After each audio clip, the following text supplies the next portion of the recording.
Well, it's really good to see everyone virtually, even if it's just a black screen. Seeing your name makes me feel like you're here with us in what would normally be the library. So I'm really grateful that you guys are with us. I am going to share my screen, and we're just going to go through a presentation that I made based off of the questions that you guys used when you registered. So thank you in advance for doing that. So we did our prayer. Can you guys see my screen? Thumbs up? Great, thank you. All right, so again, thanks for registering in advance. That really helps just let us know who's coming and just gives us a sense of where everyone is coming from with the questions that they have and what they're desiring. We had about 40 participants register ahead of time this morning, which is a healthy number. We're really excited about that, so thanks so much. Some folks opted to not submit a question, but instead they shared their support in their words. This was just one sample.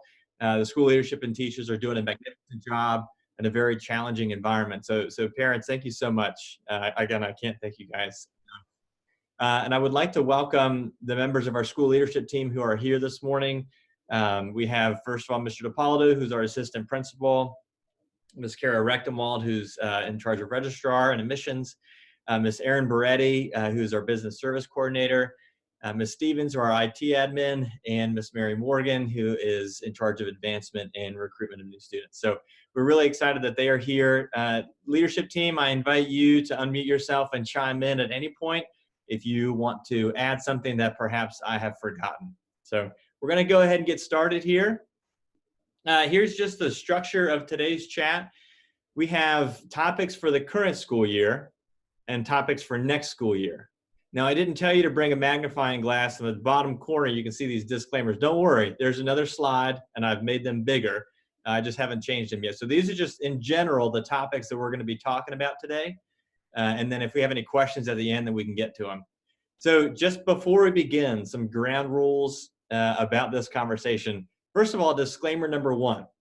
These are broad discussion points this morning. So if you have a question that's very specific to a class, or why isn't this class doing something, or when will this start in this class, I ask that first you reach out to your teacher, and if you've already done that and you haven't found the right answer that you're looking for, then please reach out to me directly, okay? So if you feel like your question wasn't answered, it's not that I didn't find it appropriate, I just want to make sure that you're getting the most specific answer that you can. Second disclaimer, this is for all our runners out there, this is very much a marathon and not a sprint. So if I don't have the answers today, right now, at this moment, it doesn't mean that I'm not going to find them or get them for you. It just means that at this moment we don't have them. We're planning for a really long run here, and we're doing our best along the way. So if I don't have all the answers right now, it's nice to know that these are the questions and we're probably having the same questions. So just be open to the fact that I might not have all the answers for you at this moment in time. And please reach out if I don't answer your question. Disclaimer number 3. If we're talking about things and we ran out of time, or we just didn't hear what you wanted to say, then please reach out and we'll certainly follow up with you. Feel free to unmute yourself if you have a question.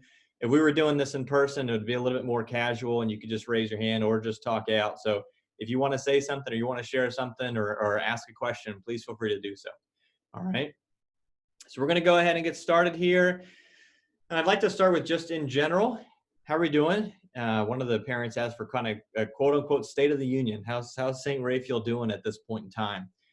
And I think it's important in terms of COVID numbers, how are we doing? It's important to share this with you. We've had students, we've had teachers, we've had staff positive, but there have been 0 cases on campus due to on-campus transmissions. In other words, the positives that have happened, the students or the staff or the faculty who have tested positive, that has happened because of things that have happened outside of our 7:45 to 3:45 day of school, if that makes sense. So I think that's something to really be proud of. And I am proud of that. I am proud of the hard work that's going into this. It doesn't mean that we change anything or do anything differently. It means that what we're doing is working. The staff, faculty, and students are following the protocols. If they weren't, then we would see a surge on campus, okay? Again, the protocols are working, the guidelines are working, people know them. Just a huge highlight to Mr. DiPaolo. He is our protocol king, and he does a really good job of supporting our teachers and our students and following them. We talk frequently with our teachers just about how important it is to pay attention to the moment so that we're doing it the right way. And of course, parents are doing their part, okay? within the time and the frame of the school day, our parents are doing their part. We're getting great responses at our morning screening. We have students are prepared to come to school. So overall, the parents, thank you so much for what you're doing. In January, speaking more specifically to this past month, you all were notified of larger than normal positive cases. We'll leave it at that. It felt like, there was a couple weeks there where 3 or 4 positive cases outside of school happened. And that caused, that just caused some unsettledness, and understandably so. We didn't need to change our policies because our policies are working. Again, there are 0 cases due to on-campus transmission. Instead, we took a very health-conscious route in consultation with Wake County, and we quarantined the classes that needed to be quarantined due to their exposure or not. So we have, again, Mr. DiPaolo has a really good relationship with Wake County Health Department. There's a frequent conversation that takes place about what we're doing. Are we not doing it? We had to, are we considered a cluster? And no, we're not. And so all these questions, these come up. These are things that we have to talk about on a daily basis. And so at this point in time, we feel like we've handled it the best we can. We've quarantined the classes in which the students or the teachers were exposed. And I got an email from a parent. It was a very good email. I got an email from a parent asking why one cohort was quarantined and another one wasn't.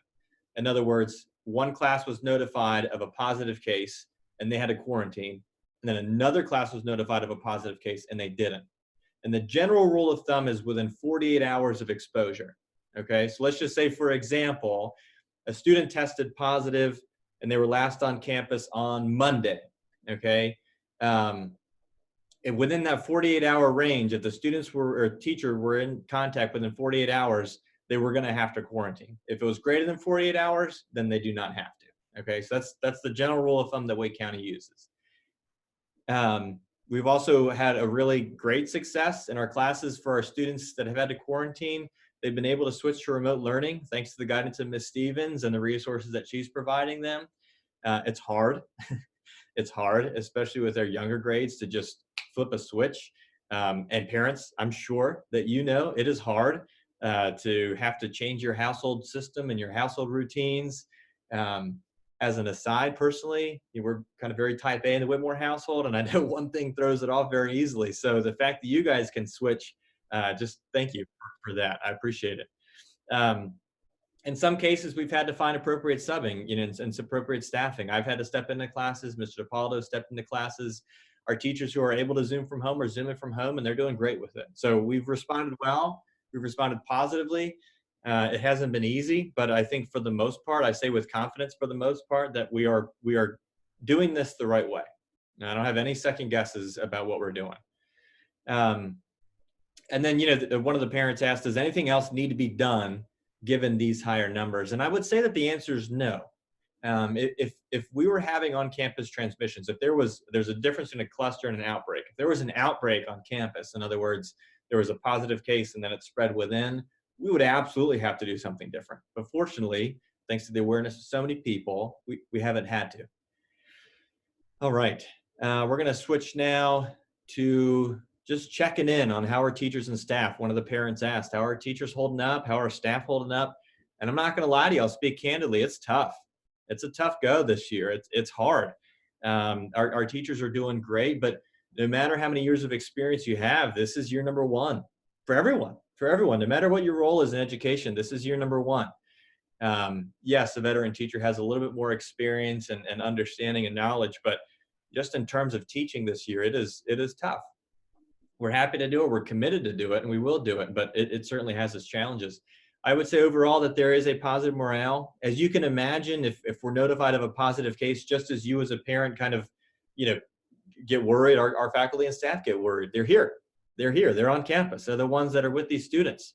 And so they also are putting an immense amount of trust into our parents. And so when they're notified of a positive case, it causes them to get concerned.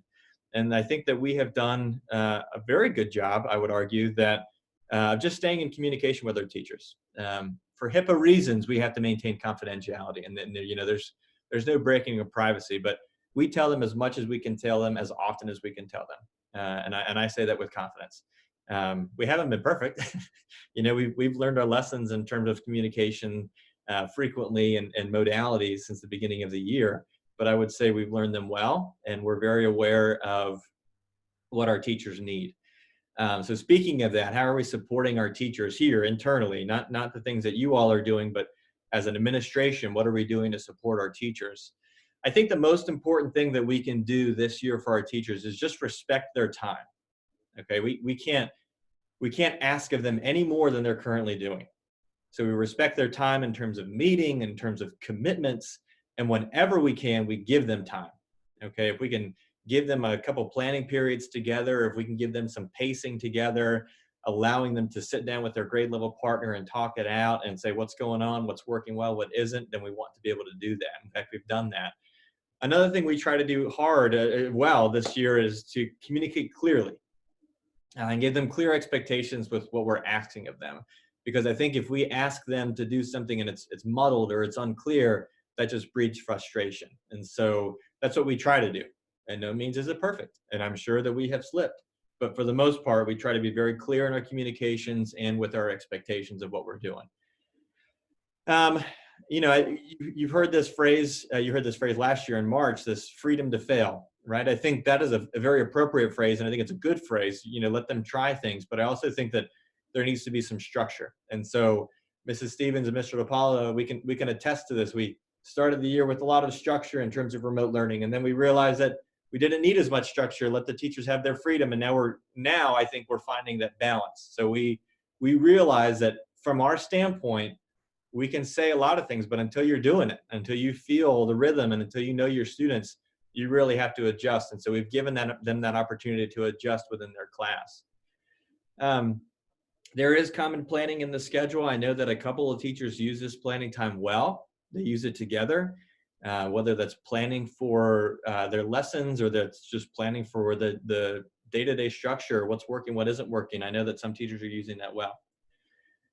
Switching gears a little bit, we have some questions about middle school. Will there be any middle school changes this year? For those parents who are on here who are not middle school parents, just to give you some context, our middle school families operate, our middle school students operate on a week-on, week-off rotation. So we have two groups, the Ignatius group and the Rayfield group. One group is on 1 week, and then the other group comes as participating at home, and then they switch. So the question that I got from a few middle school parents is are there any plans to change that this year? And at this time, the answer is no. And why? Because it's working. Okay. Out of all the classes that we have, out of all the grade levels we have, our middle school is the biggest. And so we need to make sure that we are respecting the cohorts, maintaining the opportunities and respecting the integrity of the opportunities to minimize transmission. And if we start to open that up, if we start to swap or include, you know, students from other cohorts, then it becomes nearly impossible to do any type of contact tracing, if that makes sense. So if we're notified of a positive case within a cohort, we're only talking about 15 people. If we begin to muddle those, if we begin to blur the lines a little bit, if you will, it then presents its own challenge. So that's me talking from an operational standpoint. I completely understand the social and emotional side of just pure socialization, that there are kids in other cohorts that I wish I was, Mom, I wish I was with that cohort because my friend's there. I wish I was with it. We get it. And it's so important for those kids to get that social emotional release, if you will, in that age frame. We understand that. But if we want to be here, if we want to be in school, then we have to do it in a way that we can operate. And this is the way that we can operate at best and keeps kids safe. So we're going to keep these cohorts for the rest of the year. We'll get to next year, but this is for this year. I'm also very aware that other schools are trying different things. You know, I know that one school has all their middle school in the gym, and they have all their one class in the gym, one class in the cafeteria. And I've heard mixed reviews. It's not my pulpit here to say that's working there, it's not working. That's not my job. My job is to tell you what we're doing and why it's working for us. So, you know, I know that it might not be ideal to do the week on, week off, but it's working, and I think it's working well. So we're gonna continue with it. A question about 8th grade students, about 8th grade plans. How will they be recognized? How will they be celebrated? we'll start with this. They will be recognized. They will be celebrated. How? We are discussing that, okay? So we're not there yet.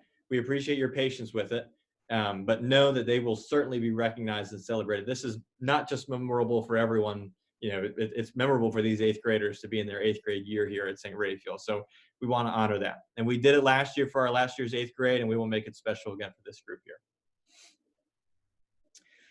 All right, questions about sports and extracurriculars. And it's a very good question. It's a very good question. I know we want these extra things. It's something that we are proud of at St. Raphael to be able to offer these things. But at this point, we're not able to offer them simply due to the fact that we need to make sure that we're maintaining those cohorts. Okay, the Triangle Catholic Schools, the athletic directors, the administrators made a joint decision that at this time, if we start blending cohorts, if we start breaking down the 6 feet and go against the NCDHHS and the diocesan policies, then we're inconsistent.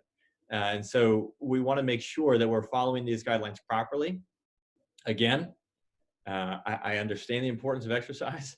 I understand the importance of using your brain in different capacities and the importance of socialization, but we have to be able to maintain what we're doing here in a safe way, or else we won't be here. And I'm not trying to sound threatening by saying that. I think if we begin to start stretching ourselves too much, it becomes very challenging to contact trace and just to be here. So we're going to focus on the instruction. We're going to focus on the classroom environment. And as things change, looking ahead to next year, who knows what will happen. But at this point in time, in the foreseeable future, I don't foresee athletics or extracurriculars being offered this year. At this point, on January 25th. It could be different, February 25th. But January 25th, right now, we're not offering it. All right, so those are questions for this year. I'm going to pause and open it up for questions specific to this year. We had a whole different set of slides for questions about next year. But is there anything that you all want to know about this year that I can help answer? Or leadership team, if you want to add anything that I might have forgotten. Coffee with the principal. Coffee. All right. Well, very good. There'll be time at the end for questions. So I think it's important looking into next year, the source of all that we do is having students in the classroom. And if we don't have students in the classroom, we can't be here.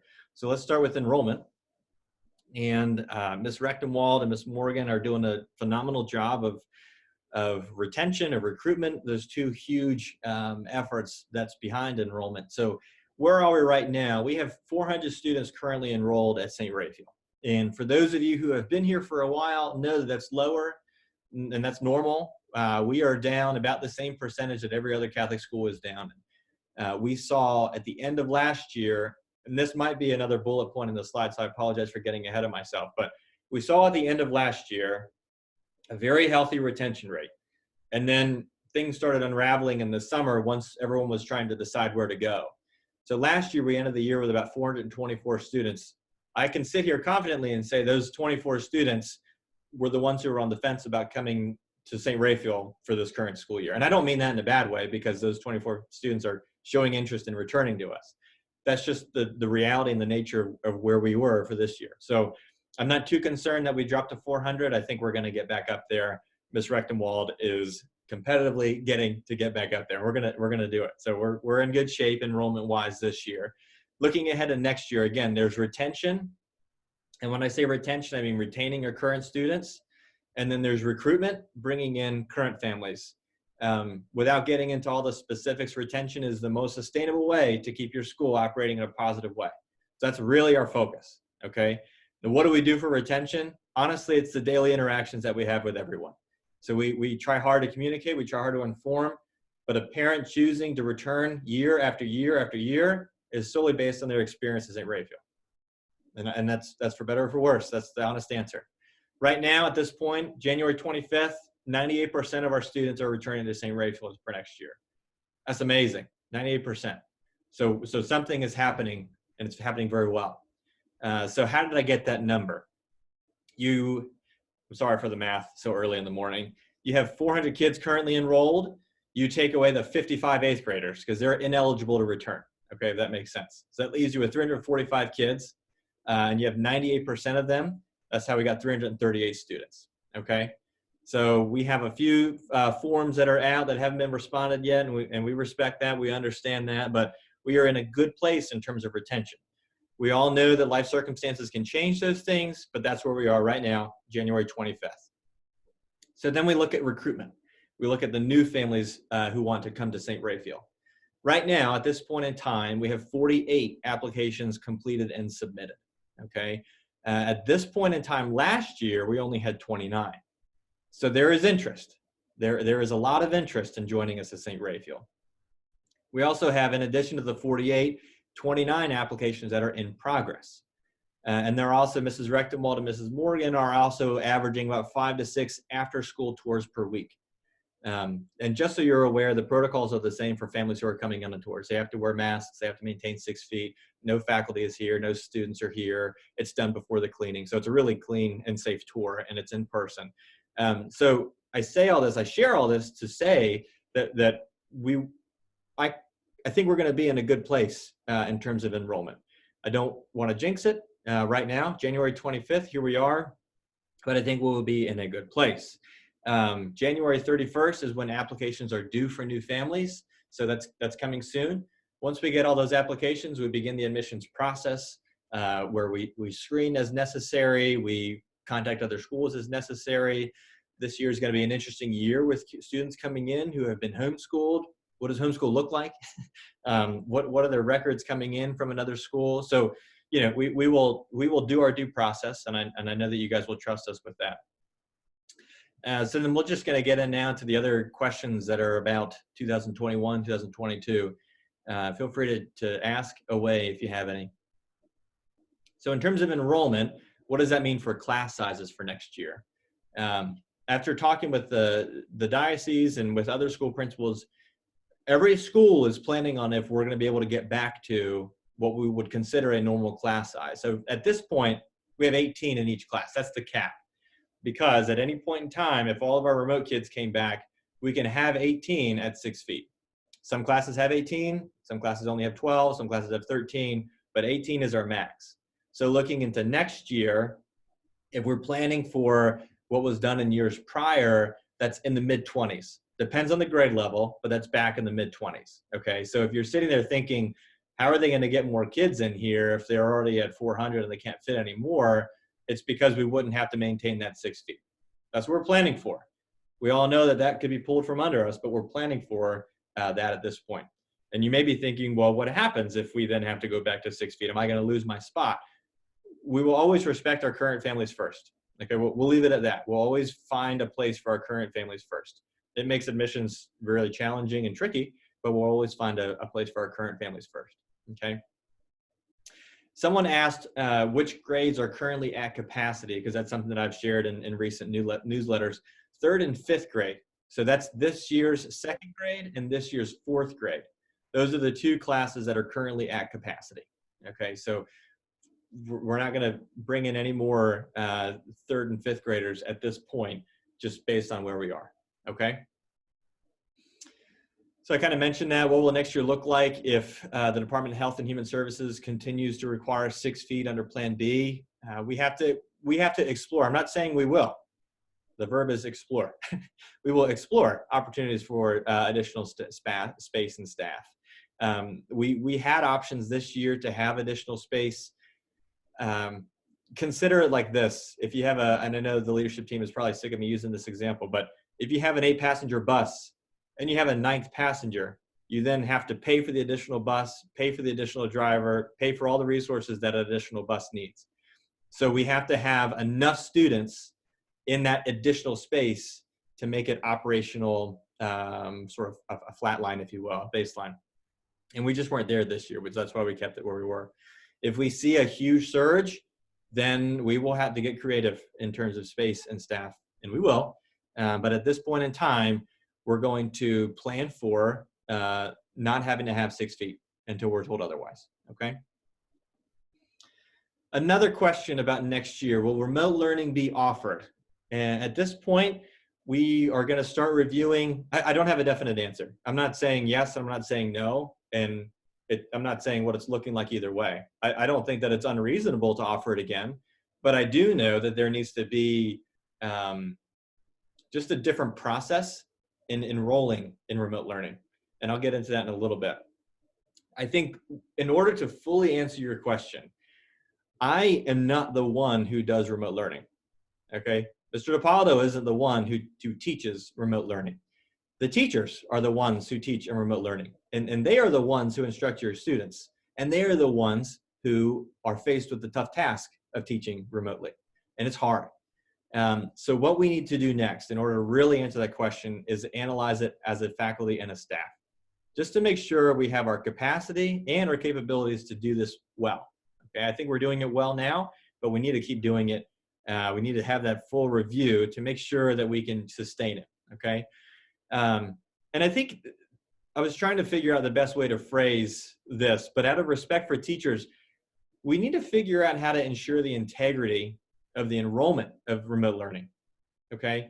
We have families who opt for remote learning, and then in certain situations, it becomes a revolving door, okay, for lack of better words. And if I may be candid here to my 27 audience members, we need to make sure that our teachers know, okay, these 15 kids are in the building and they're here. And then these kids are at home and they're staying at home in remote learning. When it becomes challenging is when it's the in-between, okay? Even in a quarantine, when a kid's out for 14 days, you know they're out for 14 days. It just becomes a little bit more challenging when there's an in-between. So what will we look at doing? What we'll explore?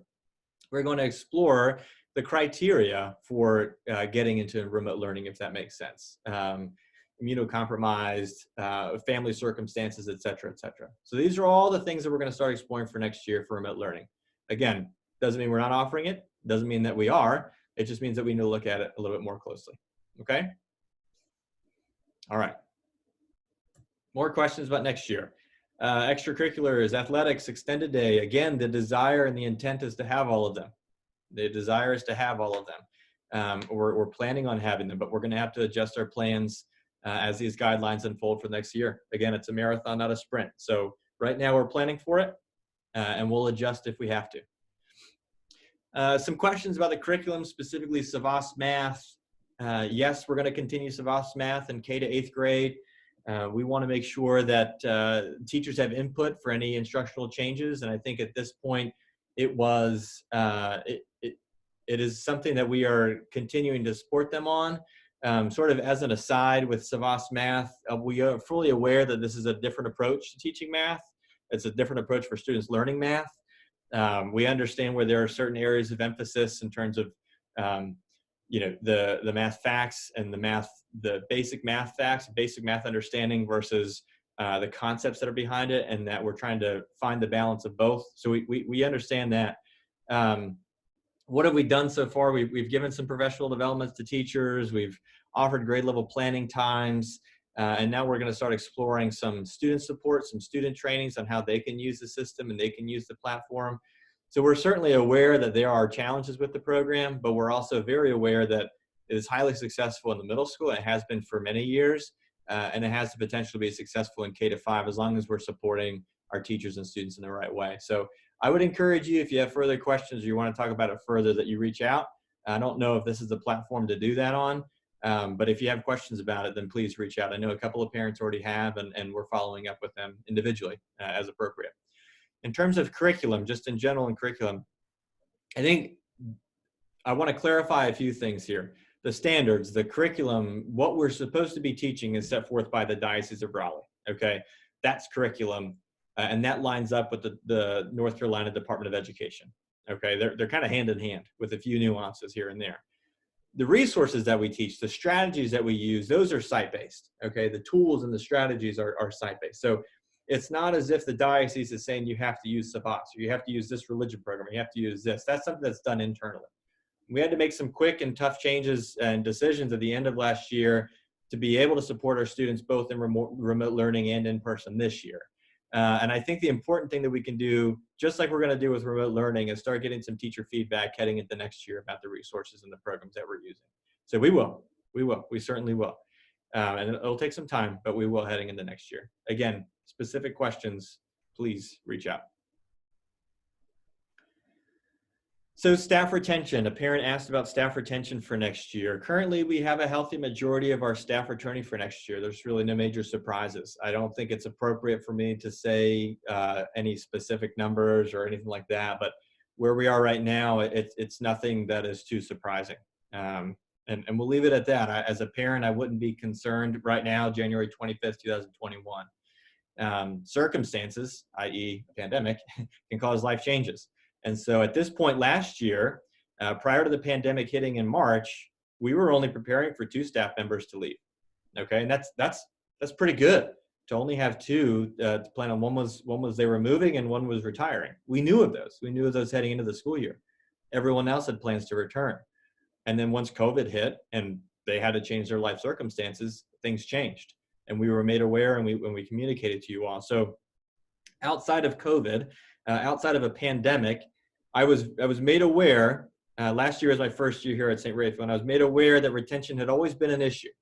And so something that Mr. DiPaolo and I have worked really hard on is making sure that the new folks who are coming in understand that when you make a commitment, and we want you to stay. So now every interview candidate, we have an interview panel, which is Mr. DiPaolo and I and a couple of teachers that we feel are going to be really truly evaluate the candidate. We've adjusted our interview questions. We've added 2 interview questions to really emphasize the importance of teacher retention. And then once they get here, we have to be able to support them better. Very much, retention for teachers is very similar to retention of students. If the experience for the teacher is a negative one, if they don't feel supported, if they don't feel connected, then why would they stay? We're not a for-profit organization. We're non-for-profits. They have to be connected to our mission. And we have to be very explicit as to what our mission is, and we have to model that. And so I think we've done that. I think we've done that well. So I'm grateful that at this point in time, on January 25th, we have majority of our folks coming back. Will that change? Yes. I would be lying to you if I said that will not change. We may have some surprises along the way, and we're going to do our best to fill the gaps as they come. But everyone has turned their intent letters in, and we have a healthy majority coming back. Let's see here. Oh, this is a very good question, and I appreciate the question. Will there be a COVID vaccine requirement? And like everything else, I don't have an answer. It has come up. I will say this.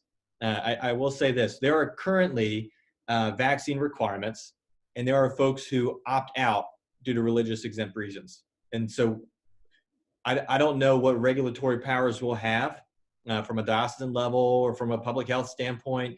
But at this point, it's being discussed. I don't have anything more to fall back on other than what we currently know. And that's that we have some vaccines that we feel like should be required, but some students opt out. So we'll leave it at that. And we'll certainly make people aware as they go along. You know, I also don't know if my student gets the vaccine, do they have to wear the mask? You know, these are all questions that we're all thinking about. And I'm glad that we've brought them up now. And as updates come, we'll update you. And that was it. That's not bad. 40 minutes. So we're going to turn it over now for any questions that you guys have. I saw a couple of participants pop off. So either the coffee was bad or they had to go. That's fine. Just kidding. Making light of the situation. It's hard to not see your faces. So let's turn it over for questions. What questions do you guys have, if any?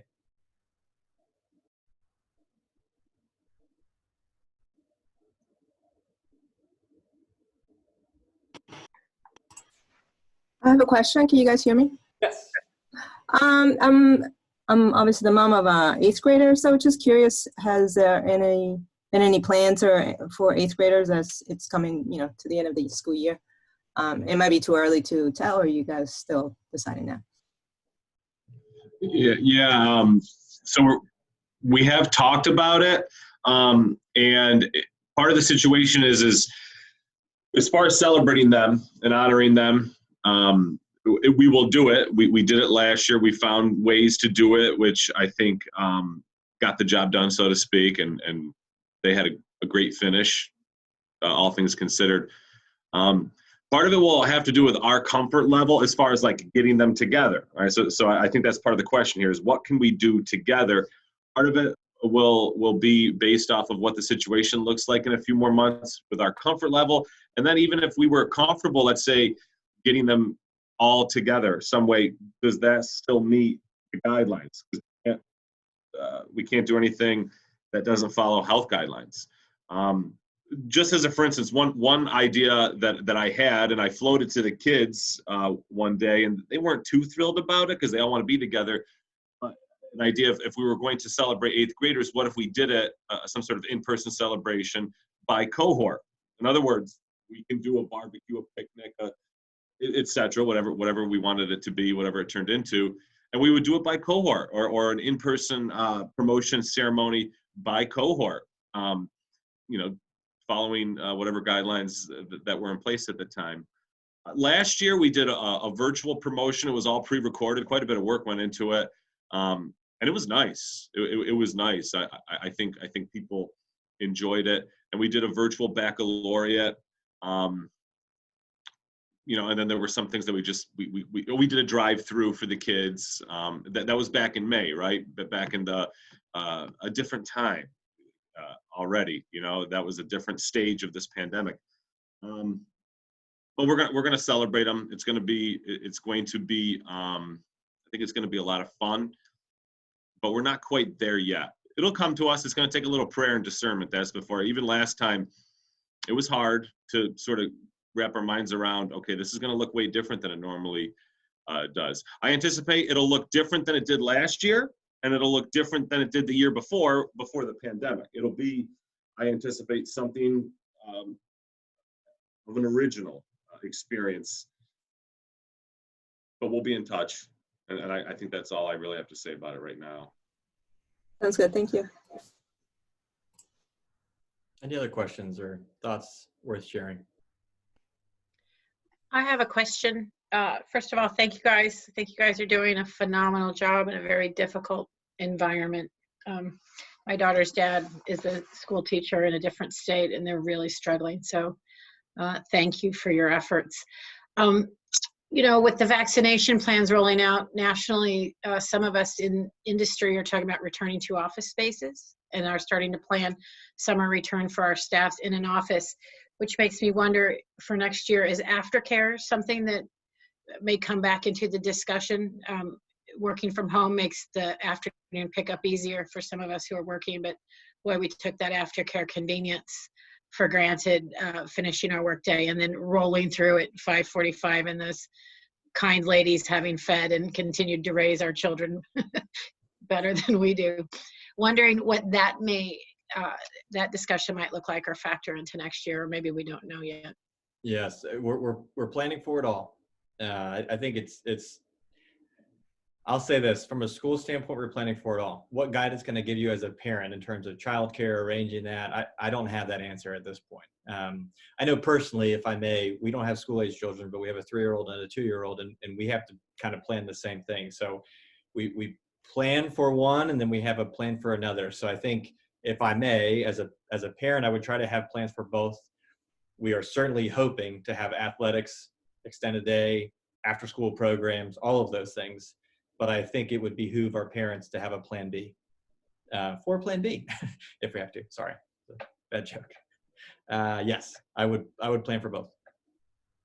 I think it's too early to have that decision in place. Just as an aside, an interesting thing that happened when we realized we just can't do after school care right now, back in August, is, as it turns out, Miss Ann Lane and Mrs. Woods were so desperately needed over here. And so that's just an example of finding a way to make it work, or we almost were able to turn that into ultimately a positive that's, I think, helped us stay open and do a good job. Not that we're rooting against having after school care. It's just, that was an interesting thing that played out, that they were so desperately needed over here and have really, really helped in this building. So we'll hope that as we have to make these tough decisions, we'll continue to have, positive unintentional consequences occur, even if we have to make a tough decision at some point.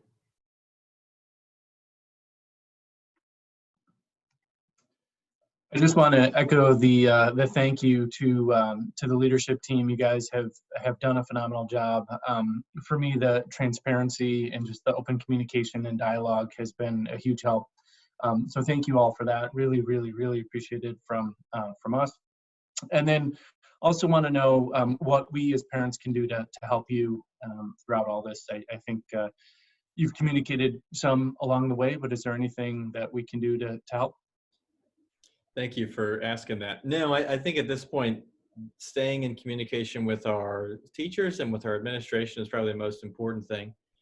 I think everyone has their own responsibilities at home, and it's hard for us to, I'll say it this way, it's hard for you all, it's hard for us to receive expectations when we know what our limitations are, and it's hard to do the opposite. It's hard for us to dictate what you guys can do at home or what you can't do at home because it's your family. And so I don't think there's anything specific that we can ask of you ask of our parents. I think it's very much just understanding the importance of the social responsibility. That I think if there's a joint desire to have this opportunity to be in person, then we commit to that. And everyone's commitment level is going to be a little bit different.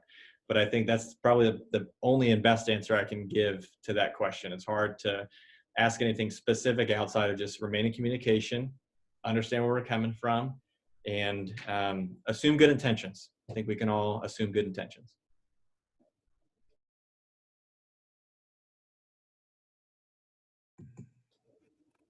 I also wanted to echo that. Thank you very much for all the hard work. Question I had was summer camps. Are they a possibility or? Well, that's a good question.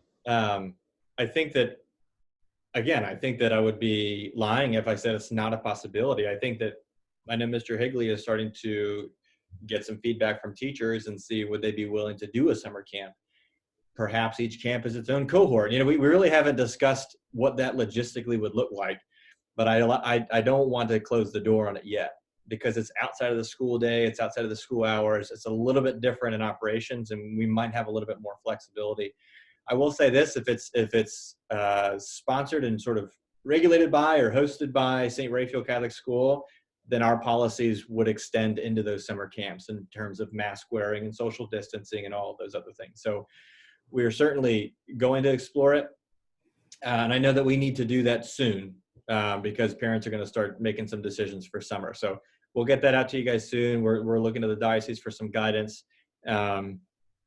And we hope to do it soon, but I'd like to think that we could offer it. So we'll swing the pendulum more to yes and less to no. Great, Sorry, thank I you. wish I gave you a better answer. Okay. Well, this was very helpful for me, and I didn't mean to hog the conversation, but having the questions ahead of time just helps guide the conversation. Again, if I didn't answer your question specifically, please reach out to me or to anyone else on the leadership team. And if we don't know the answer, then we'll figure it out as a group. We meet every Thursday morning. So if at Thursday morning, 10 o'clock, you need a prayer intention, pray for us. Continue to pray for our faculty, continue to pray for our students, continue to pray for each other. And let's just remain committed to this mission of instructing our kids in a very meaningful and healthy way. Thank you all so much for your support. And just know that we're here to answer any questions and support you all along the way. But we're really grateful for you. And I appreciate you joining today. And we'll close it out. Thank you all. Thanks, guys. Thank